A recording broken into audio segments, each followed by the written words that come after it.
Kalian.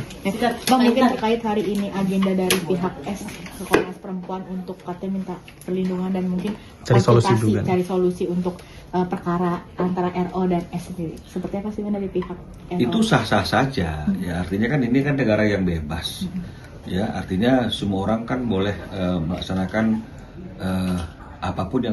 upaya apapun yang menurut mereka itu adalah upaya yang ingin mereka lakukan. Jadi menurut kami ya sah-sah saja mereka Komnas Perempuan. Nggak ada hal yang aneh kan di sini kan. Hanya saja tinggal tergantung materinya apa. Karena kan kita tahu bahwa Komnas Perempuan itu kan kalau kita bicara undang-undangnya.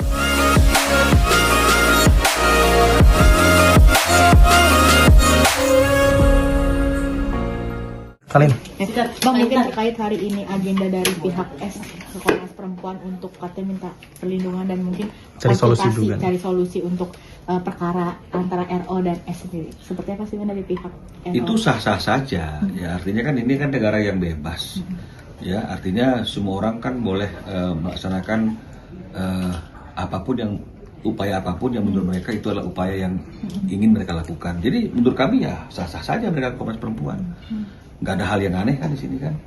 Hanya saja tinggal tergantung materinya apa. Karena kan kita tahu bahwa Komnas Perempuan itu kan kalau kita bicara undang-undangnya kan memang Komisi Perempuan yang untuk memberikan perlindungan kepada perempuan, khususnya dari sekian banyak itu adalah fokusnya agar perempuan terhindar dari tindakan kekerasan, ya baik kekerasan fisik maupun kekerasan psikis, ya.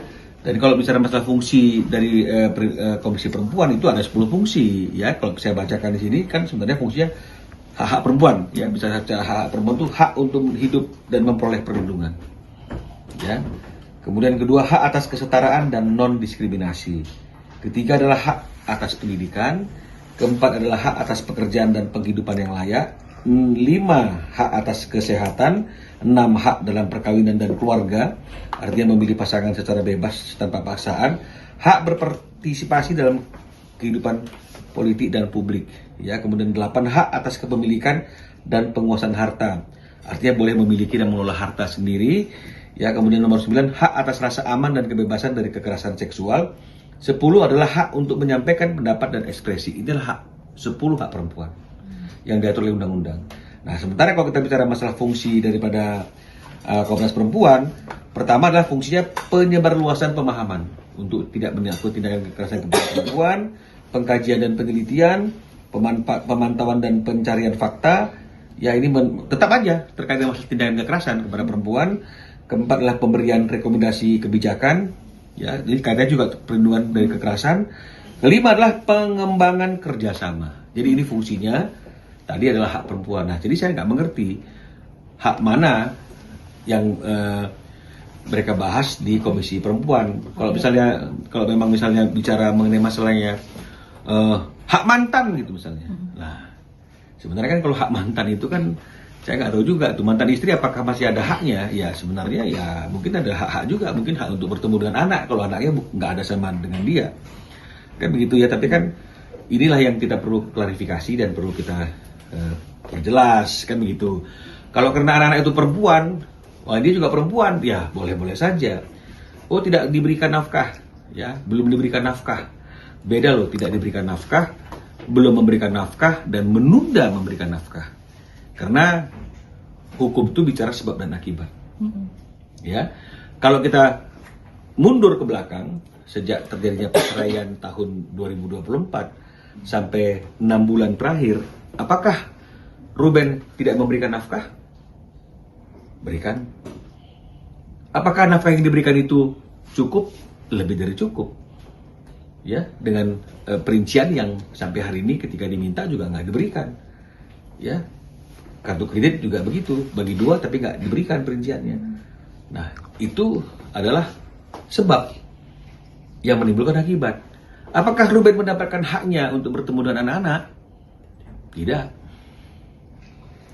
Jadi karena hukum itu adalah sebab dan akibat, selalu ada konsekuensi dari perbuatan seperti itu. Akhirnya Ruben berpikir, saya ini punya anak apa enggak sih sebenarnya? Kewajibannya ada, haknya enggak ada.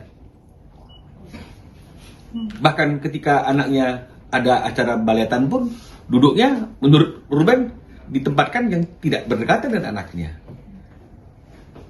Ketika bertemu dengan anaknya di acara itu pun harus, artinya itu di tempat yang seperti itu, ya fotonya juga seperti itu, dan diawasin gitu loh. Jadi artinya kalau misalnya kemudian dianggap bahwa akibat yang dialaminya, sebab perbuatannya dianggap itu menciderai hak perempuan yang tadi saya bacakan, ya sah-sah saja. Bagaimana cara untuk mencari solusinya? Karena bagaimanapun pasti solusinya itu kan adalah solusi yang tidak akan merugikan kepentingan hukum salah satu pihak. Pasti demi kebaikan bersama. Ya, jadi inilah yang kita harus pahami, dan saya sampaikan pesan dari mulai awal masalah ini menjadi konsumsi publik dan ramai hingga saat ini, tolong jangan melebar. Saya bilang jangan juga kita berbalas pantun. Ya. Kenapa saya katakan demikian? Karena nggak ada berhentinya ini. Hembusan-hembusan, ada lagi. Seperti itu, dan kemudian seperti kan ada lagi. Nah, kalau memang kita ingin menyelesaikan masalah ini dengan baik, ya sebenarnya cukup berikan hak Ruben, anak-anak bisa berkumpul bersama-sama dengan dia, dan kemudian dibuka ruang tertutup yang bersifat internal yang sekarang sudah mulai dijajaki untuk mengevaluasi dan membahas beberapa hal. Bukan artinya itu menambah persoalan gitu. Jadi kedatangan kami ke KPI itu kan tidak, sebenarnya kan agendanya kan tidak hanya bicara tentang menuntut karena tidak bisa bertemu dengan anak, tapi karena ada hal-hal lain. Apa hal-hal lain itu? Adanya dugaan eksploitasi, adanya dugaan-dugaan hal-hal yang lain yang membuat anak-anak ini mungkin merasa tertekan. Dan itu bukan karena kami menilainya, ya, tapi karena masyarakat juga menilai, karena banyak fakta, banyak bukti. Jadi masyarakat juga mendesak, artinya itu ini ada suatu pelanggaran yang bersifat eksploitasi.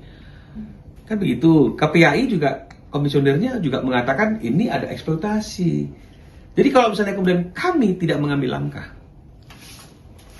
ini kan jadinya jadi suatu persoalan, katanya sayang anak, tapi ketika anaknya dieksploitasi kok nggak melakukan upaya.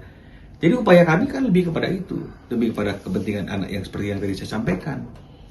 Ya, bukan karena hal-hal yang lain. Nah, kalau misalnya kemudian ini dikaitkan dengan karena sudah tidak memberikan lagi, kan tinggal diminta.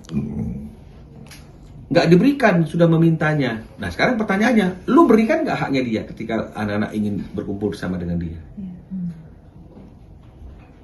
Nah, jadi jangan dibawa ke sana, dibawa kemari, yang akhirnya kemudian masalah ini jadi makin melebar, bukan makin teduh, ya, tapi makin panjang, kan begitu. Kemarin ada satu upaya atau satu kabar gembira sebenarnya, ya, yang artinya itu pasti akan membuat Ruben bahagia. Pertemuan yang tidak sengaja, karena saya juga baru tahu hari ini, Ruben dengan anak-anaknya sebelum Ruben melaksanakan ibadah umroh. Walaupun pertemuannya bukan pertemuan yang seperti itu yang diharapkan Ruben, tapi intinya bisa melihat anaknya secara langsung, bisa memeluk anaknya secara langsung, itu sudah buat Ruben bahagia untuk modalnya menjalankan ibadah umroh. Nah, kan enak nih. Seperti yang saya katakan, ini masalah simpel kok. Hanya tergantung niat. Niat apa? Niat ibunya, S, untuk membawa anaknya bertemu dengan ayahnya. Seperti kemarin, gampang kan? Malam-malam hari lagi, baru pulang dari Singapura lagi, menunggu lagi. Kan sebenarnya melelahkan. Tapi ketika ada niat, terjadi kan? Jadi ini juga hanya tinggal masalah niat kok untuk menyerahkan anak-anak memiliki waktu yang 2 atau 3 hari dalam 1 minggu bersama-sama dengan ayahnya. Ini sudah satu kesepakatan. Jadi jangan kita bilang dia juga sepakat loh untuk menafkahi, dia sepakat loh untuk ini. Jangan sepakatnya orang aja yang kamu tembak. Sepakatmu bagaimana? Udah kamu penuhi apa belum? Sekarang kalau kita bicara mengenai masalah mana pelanggaran yang terjadi terlebih dahulu.